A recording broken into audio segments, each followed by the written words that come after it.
So we've been making our own dog food for the dogs, and it's because we have boxers and they're stinky, and we read online that if you feed them food that's not as highly processed, they'll be less stinky. So we figured we'd give it a try.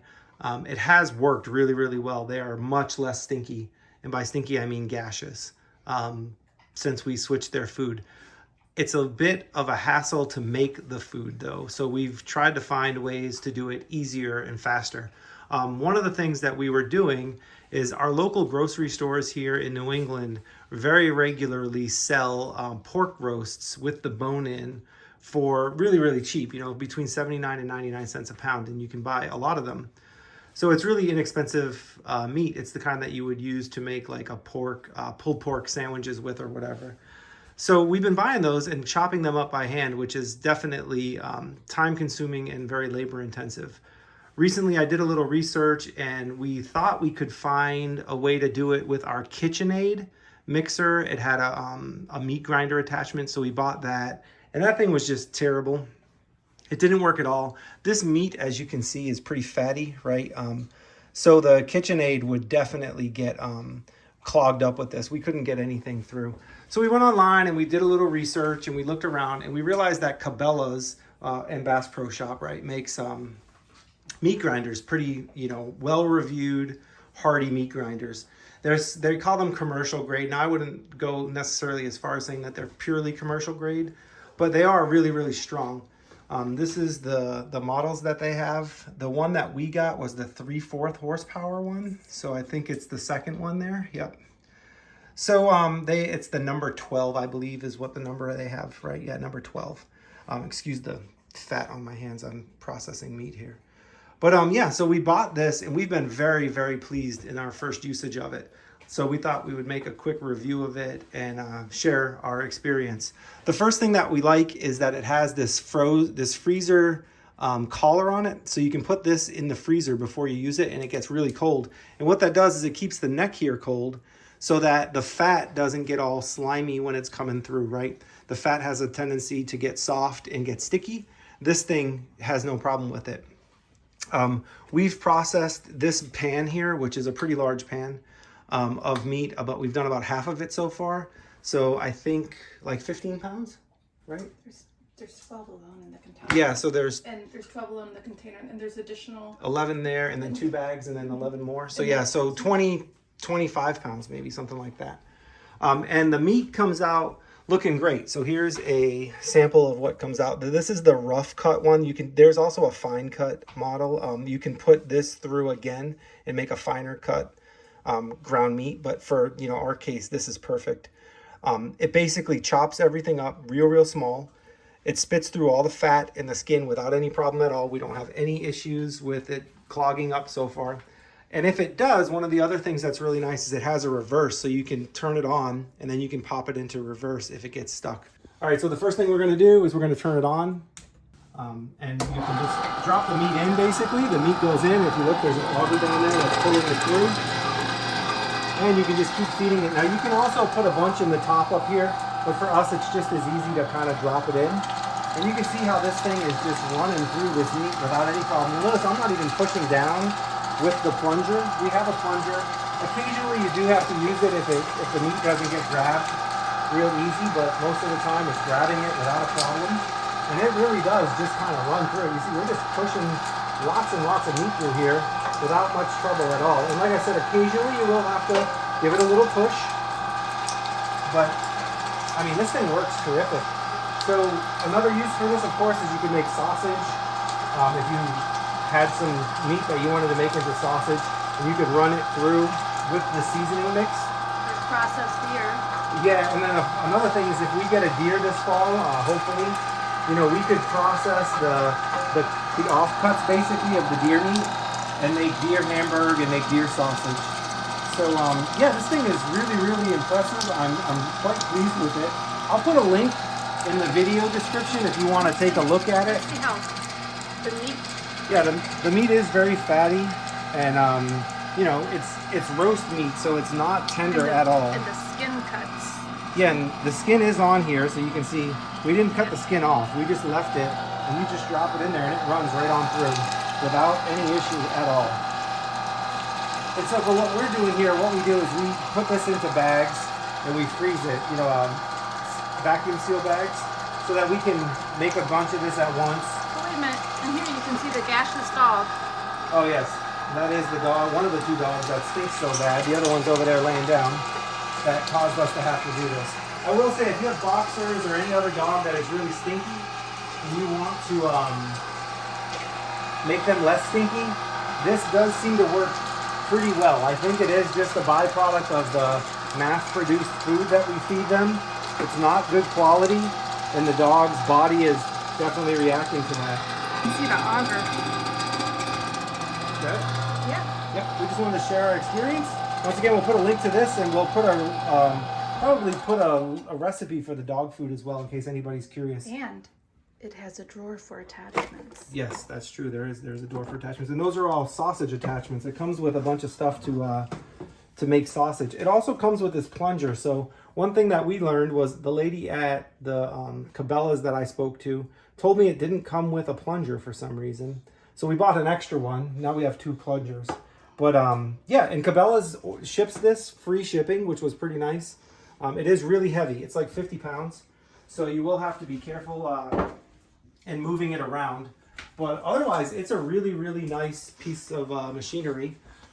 The blade easily comes off. You just turn this and you can pop the blade off, and you can put different blades in. The auger is real easy to clean because you can just pull it right out. It comes with this key. You basically slide that over the auger and you pull it out, and it pops right out. I guess we can show them when we're cleaning. Yeah, we'll show you that when we dismantle it at the end of the day here. But it's a really, really nice tool that we are... And it's running through the meat really fast. Yeah, really, really fast. Yes. How many roasts did you have? We had probably 40 pounds of roast, and we are 3/4 of the way done, and we've done it in probably, what, 5 minutes? No joke, like 5-10 minutes of running that. Yeah.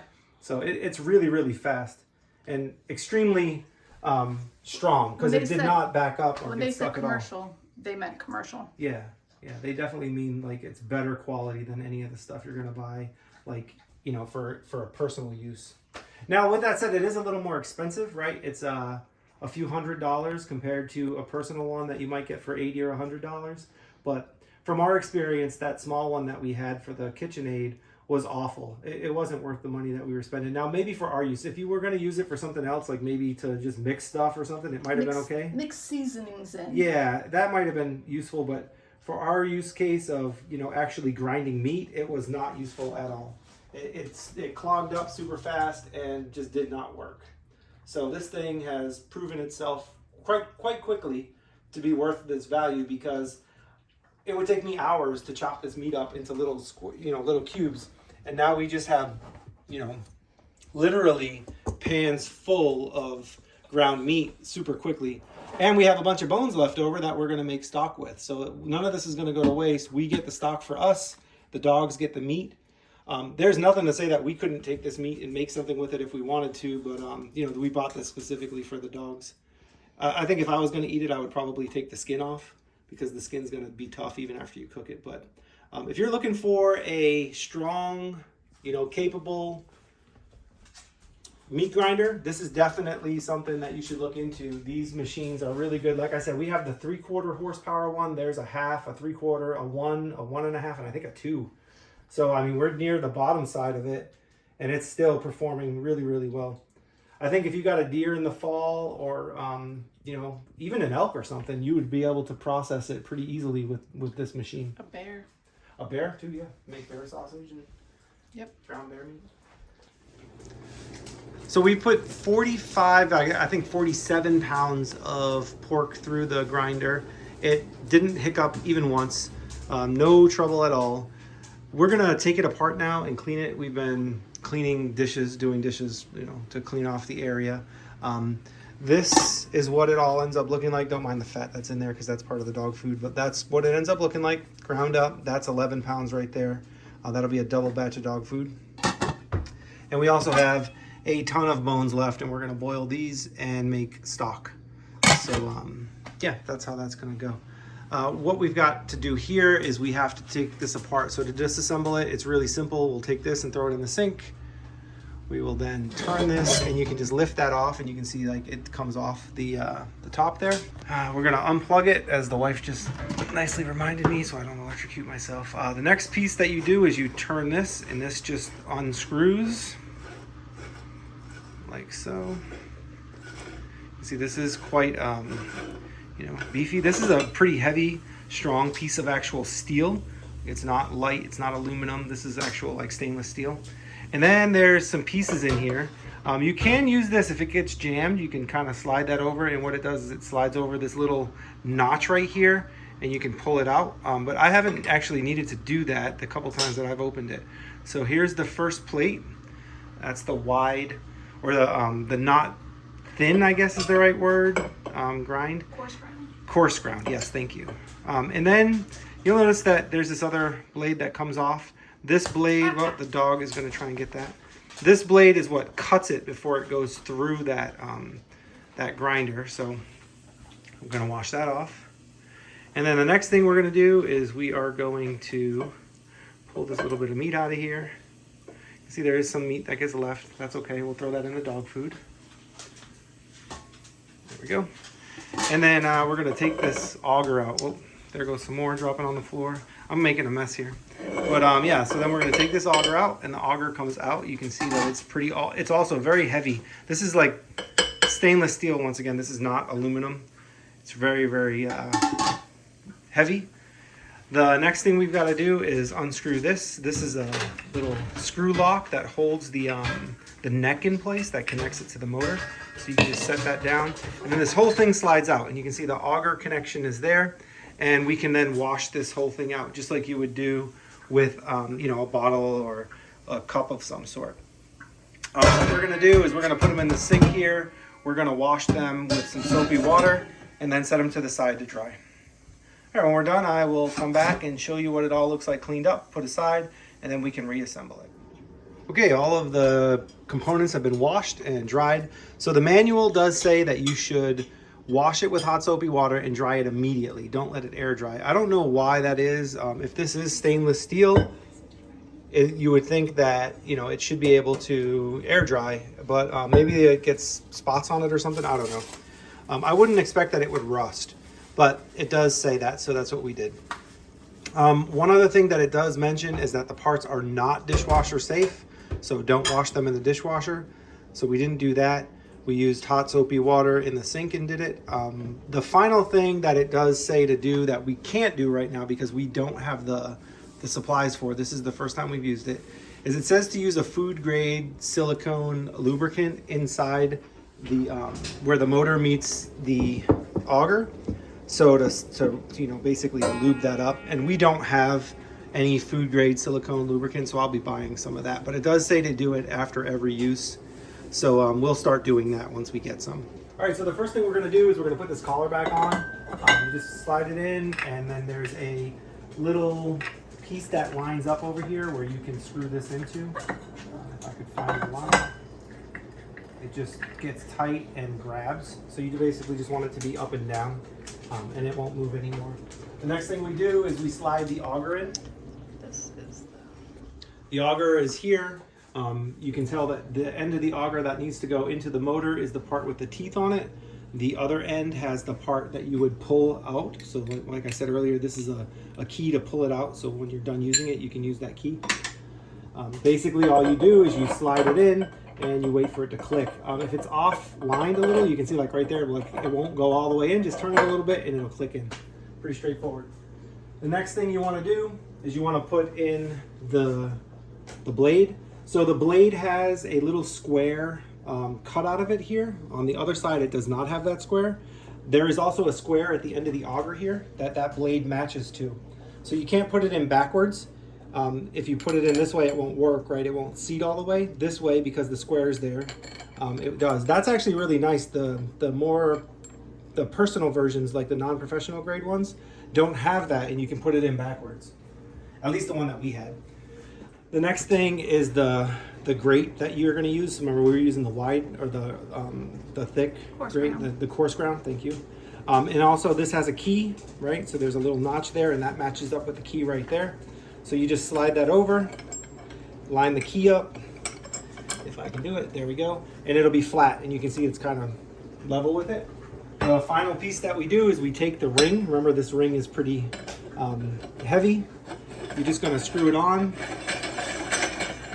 and get it nice and tight. There you go. And now it's all put back together. The last thing you would want to put on there is you would slide this on. Now we're not going to do this because we're going to store it with that on the side, but that's it. Once you put that back together, it's fully ready to go again or ready to be put away.